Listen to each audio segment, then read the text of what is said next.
بسم اللہ الرحمن الرحیم الحمد للہ رب العالمین وبہ نستعین وصلی اللہ وسلم علی سید الانبیاء والمرسلین وعلی آلہ واصحابہ اجمعین ومن تبعہم بإحسان الی یوم الدین اما بعد۔ اللہ سبحانہ و تعالیٰ کی خصوصی عنایت ہے کہ ہمارے لیے بڑی مسرت کی بات ہے کہ ہم لوگ ابھی صوبہ کرناٹکا کا جو ساحلی علاقہ ہے اڑپی کی طرف یہ ہمارا سفر ہے، اور اڑپی جامعہ دارالسلام عمر آباد سے فراغت کے بعد سے الحمدللہ ایک وہ میرا میدان عمل رہا ہے۔ ہمارے جو محترم بشیر میسوری صاحب ہیں وہ اڑپی سے جو ہے ایک ربط پیدا کرانے کا سبب بنے وہ الحمدللہ۔ پھر اس کے بعد اڑپی کے جو ہمارے یونس بھی ہیں کاپو کے، ان سے ہمارا ایک گہرا ربط ہے الحمدللہ، ان سے، ان کے گھرانے سے، اور تب سے لے کر کے اب تک ایک اچھا تعلق ہے الحمدللہ۔ اور آج اپنے پورے گھر والوں کے ساتھ مجھے سفر کا موقع ملا الحمدللہ، کیونکہ ابھی جامعہ محمدیہ میں سرما کی چھٹیاں ہیں اور کافی طویل مدت کی چھٹیاں ہیں الحمدللہ۔ ابھی ہم لوگ تقریباً مغرب کی نماز پڑھ کر کے گھر سے نکلے تھے 7 بجے کے آس پاس۔ 9 کلومیٹر کا فاصلہ تھا ریلوے اسٹیشن کو، لیکن 1 گھنٹہ اس میں صرف ہوا ہے کافی بھیڑ کی وجہ سے۔ ابھی آپ دیکھ رہے ہیں کہ لگ بھگ ٹائم جو ہے ہمارے پاس 9:45 ہونے جا رہے ہیں۔ ہمارے 2 عزیز، اس میں سے ایک ہیں شیخ سفیان صابر محمدی نذیری، استاذ جامعہ محمدیہ منصورہ بنگلور۔ انہوں نے کل کار خریدی الحمدللہ، تو ان کی نئی کار میں ہم لوگ پہنچے، اور ہمارے ساتھ ہمارے دوسرے عزیز شیخ شعیب محمدی، استاذ جامعہ محمدیہ منصورہ بنگلور، یہ دونوں ہمارے بہت ہی عزیز اور بہت ہی خاص ہمارے لیے، ہمارے گھر والوں کے لیے الحمدللہ۔ اللہ تعالیٰ ان دونوں عزیزوں کو خوش رکھے، دینی دنیاوی اعتبار سے خوب ترقی دے، ہمارا بہت خیال رکھتے ہیں الحمدللہ۔ تو بہرحال وہ دونوں ہمارے ساتھ تھے۔ بہت ہی مشکل ترین صورت تھی کہ ہم 2-3 منٹ تاخیر سے ریلوے اسٹیشن پر پہنچے۔ اپنی آنکھوں سے ہم پورے گھر والے دیکھ رہے ہیں کہ ٹرین نکل گئی ہے، اللہ اکبر۔ پھر اچانک اللہ سبحانہ و تعالیٰ کا خصوصی انعام رہا کہ کسی مناسبت سے ٹرین جو ہے رکی، اور ہم سوار ہو گئے اللہ کے کرم سے۔ اب فی الحال بیٹھے ہیں۔ اس مناسبت سے میں ایک بات آپ کے گوش گزار کرتا ہوں ہمارے مشاہدین کے، وہ یہ ہے کہ فی الحال رات کا وقت ہے جیسے کہ دکھائی دے رہا ہے، اور 9:45 ہو رہے ہیں۔ قرآن مجید اللہ تعالیٰ کی کتاب ہے، کتاب ہدایت ہے، اور قرآن مجید میں ہر پہلو سے اہل علم دراسہ کیے ہیں اللہ کے فضل و کرم سے الحمدللہ۔ اس میں چونکہ قرآن مجید اللہ سبحانہ و تعالیٰ کا کلام ہے، تو بلاغت کی جہت سے بھی اس پر خوب دراسہ ہوا ہے، کیوں نہ ہو۔ قرآن مجید کی جو زبان ہے سبحان اللہ، اللہ تعالیٰ کا عظیم کلام، تو بلاغت کی جہت سے اگر دیکھا جائے تو اس میں ایک مبحث ہے علم المعانی میں، التقدیم والتاخیر، یعنی قرآن مجید میں خاص کر تقدیم و تاخیر کی جب بات آتی ہے تو اس میں ایک مناسبت ہوتی ہے، یعنی کس وجہ سے ایک بات کو دوسری بات پر مقدم کیا گیا ہے، اس کو تقدم حاصل ہے، اس کو پہلے اللہ نے ذکر کیا ہے۔ اس سلسلے میں کتابیں تو قدیم جدید اور خاص کر ہمارے اس دور میں تو اتنی کتابیں آ چکی ہیں، بلاغت کی جہت سے جو دراسہ ہوا ہے، اللہ اکبر سبحان اللہ، اتنی کتابیں، خاص کر جو عرب دنیا ہے ماشاء اللہ تعالیٰ، مصر ہے، عرب ہے، بہت کام ہوا ماشاء اللہ تعالیٰ۔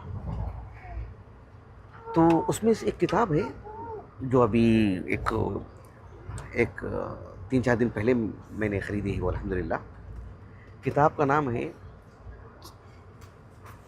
الاعجاز اللغوی فی القرآن الکریم بین التأصیل والتمثیل ورد ما یثار حول اعجازہ من الاباطیل۔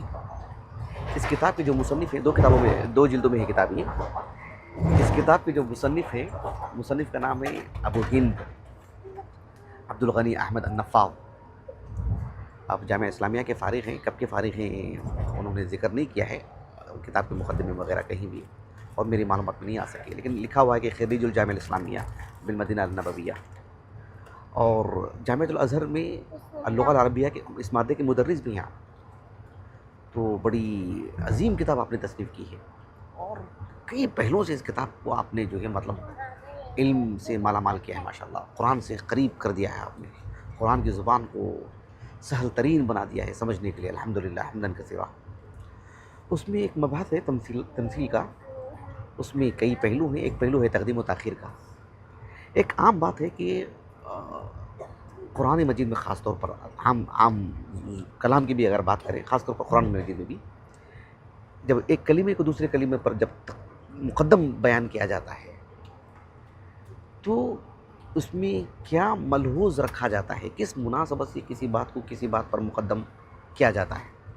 اس سلسلے میں حافظ ابن القیم رحمہ اللہ، جو آپ کا ایک بہت ہی عظیم سفر تھا مکہ کی طرف حج کے لیے، تو اس میں آپ نے کتاب تصنیف کی بدائع الفوائد، تو اس کے آغاز ہی میں بالکل آپ نے اس بات کو بیان کیا ہے کہ تقدیم و تاخیر کا جو معاملہ ہوتا ہے، کہا کہ 5 امور میں سے کوئی ایک معاملہ ہوتا ہے، کہا کہ اما بالزمان و اما بالطبع و اما بالرتبہ و اما بالسبب، اور کہا کہ و اما بالفضل والکمال۔ ان 5 امور میں سے کوئی بات ہو سکتی ہے، کبھی کبھار کلمات کے خفت اور ثقالت کی وجہ سے بھی ایک ہوتا ہے معاملہ۔ یہ سب باتیں آپ نے بیان کی ہیں، اور قرآن کی مثالیں بھی خوب دی ہیں، اور میں نے کچھ مناسبتوں سے بیان بھی کیا ہے میں نے الحمدللہ۔ اب بات آتی ہے، چونکہ رات چل رہی ہے ابھی فی الحال، قرآن مجید میں اللہ تعالیٰ کی تخلیقات میں رات اور دن کا کثرت سے ذکر ہے، اور خوب ذکر ہے۔ اللہ تعالیٰ نے رات کو دن کو ایک ساتھ بیان فرمایا ہے کئی مناسبتوں سے، اور کبھی کبھار رات کو الگ سے دن کو الگ سے، دونوں کے جدا امور، جدا ان میں منفعتیں ہیں، اس کو الگ بھی اللہ نے بیان کیا ہے۔ لیکن جب بھی لیل اور نہار کو اللہ نے قرآن میں ایک ساتھ بیان کیا ہے تو لیل کو مقدم رکھا اللہ نے، کس کو؟ لیل کو، رات کو۔ مثال کے طور پر معروف آیت کریمہ، اور 50 آیتیں ہیں سورۃ البقرہ کی اگر ہم بات کریں تو اللہ تعالیٰ نے کہا ان فی خلق السماوات والارض واختلاف اللیل والنہار۔ بچے خوب موج مستی کر رہے ہیں، کھیل کود کر رہے ہیں، تو بڑی آزمائش ہوتی ہے گفتگو کرنا۔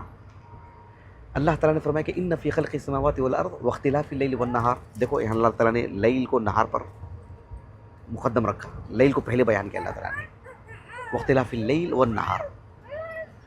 قرآن مجید میں یہی اغلب ہے، اس لیے کہ یعنی ہم دیکھتے ہیں کہ اللہ سبحانہ و تعالیٰ نے جو رات کو مقدم رکھا ہے، قرآن کی آیتیں تو بہت ہیں ماشاءاللہ، حافظ ہود بھی بیٹھے ہیں، سورۃ البقرہ کی ایک اور آیت کریمہ برسبیل مثال، اگر مثال پوچھ رہے ہیں تو، کہ الذین ينفقون اموالهم باللیل والنہار سرا وعلانیہ، الذین ينفقون اموالهم باللیل والنہار یقلب اللہ اللیل والنہار۔ آیتیں بہت ہیں، اب کہیں سے بھی کھول کے دیکھ لیں اس موضوع سے متعلق، لیل اور نہار کا جہاں بھی جو ہے مطلب ذکر ہوا ہے، پہلے لیل بعد میں نہار۔ اس سلسلے میں ابھی میں نے جو بات کہی نا، ابو ہند رحمہ حفظہ اللہ، انہوں نے اس بات کو بیان کیا ہے کہ بات یہ ہے کہ اللہ سبحانہ و تعالیٰ نے لیل کو مقدم کیوں بیان کیا، کہا کہ اس لیے کہ تقدیم اللیل علی النہار علی انہ تقدیم اللیل علی النہار لأنہ قبل خلق الاجرام کانت ظلمہ، اس لیے کہ رات اور دن وغیرہ کو اگر ہم رکھیں، جو بھی اجرام ہے نا، ان سب کی تخلیق سے پہلے کیا تھا معاملہ؟ اندھیرا ہی تھا، سب کا سب معاملہ اندھیرا ہی تھا، حتیٰ کہ ابھی رات ہے، کل دن آ جائے گا، تو رات کو جب دن کو جب رات سے نکال لیں گے تو پھر اندھیرا ہی اندھیرا رہ جائے گا۔ اللہ رب العالمین نے سورۃ یاسین میں بیان فرمایا وَآیَةٌ لَهُمُ اللَّیْلُ نَسْلَخُ مِنْهُ النَّہَارَ فَإِذَا هُمْ مُظْلِمُونَ، دن چلا جائے گا، رات آ جائے گی، تو رات پھر تاریکی، تو یہ سب چیزیں جب نہیں تھیں تو تاریکی ہی تھی، اندھیرا ہی تھا۔ تو چونکہ یہ اندھیرا کو تقدم حاصل ہے، اجالا بعد میں، یعنی ترتیب کے اعتبار سے، زمانی ترتیب کے اعتبار سے، جیسے کہ ابن القیم رحمہ اللہ نے کہا نا کہ اما بالزمان، تو چونکہ پہلے ظلمت اندھیرا تھا، جب یہ سب زمین آسمان یہ سب جو بھی نہیں تھے نا، تو پہلے کیا تھا؟ پہلے اندھیرا تھا، اجالا تو بعد میں، دن بعد میں. تو یہ اصل ہے، اس وجہ سے اللہ نے لیل کو مقدم رکھا ہے. یہ ایک حکمت ہے جو انہوں نے اس میں بتائی ہے. وہ جو آیت کریمہ ہے جس میں سورۃ الفجر میں اللہ تعالیٰ نے کہا کہ والفجر ولیال عشر. ولیال عشر کیا ہے؟ لیال سے ایام مراد ہے. صحیح بخاری کی حدیث نا، ایام، حدیث ابن عباس میں ایام ما من ایام، تو ایام مراد ہے یہاں پر. لیکن چونکہ آغاز کہاں سے ہوتا ہے؟ یوم کا، لیل سے، رات سے، اس لیے اس کو بیان کیا گیا ولیال عشر. جبکہ وہ لیال عشر وہ راتیں نہیں ہیں، دن مراد ہے، ایام مراد ہے، نہار مراد ہے. بہرحال یوم کا جو آغاز ہوتا ہے، رات اور دن دونوں عبادت کے اعتبار سے ہیں، لیکن خصوصی طور پر دن، لیکن رات سے ہی آغاز ہوتا ہے، دن کا جو آغاز ہوتا ہے. اس وجہ سے اللہ تعالیٰ نے کہا کہ ولیال عشر.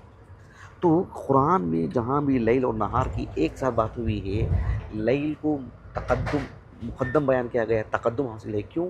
زمانی اعتبار سے پہلے اندھیرا، بعد میں اجالا، تو پہلے لیل ہے، بعد میں جو ہے نہار ہے. البتہ جیسے ایک آیت کریمہ ہے بکرو، جیسے ایک آیت کریمہ ہے مثال کے طور پر سورۃ یاسین میں لَلشَّمْسُ يَنبَغِي لَهَا أَن تُدْرِكَ الْقَمَرَ وَلَا اللَّيْلُ سَابِقُ النَّهَارِ.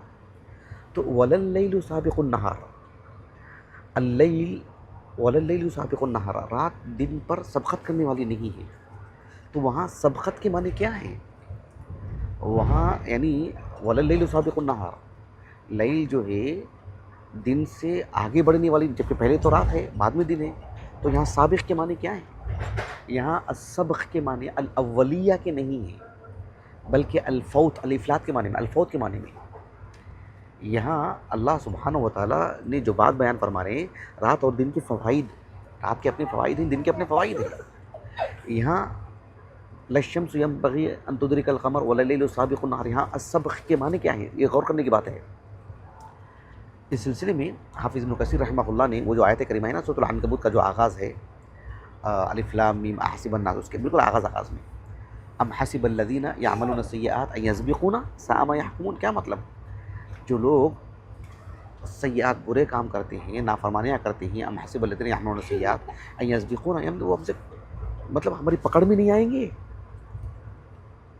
مطلب چکمہ دے کے نکل کے بھاگ جائیں گے، ہماری پکڑ میں نہیں آئیں گے. وہ معنی میں وہاں پر فوت کے معنی میں کہ ہم سے کھو نہیں جائیں گے، وہ کھو جائیں گے.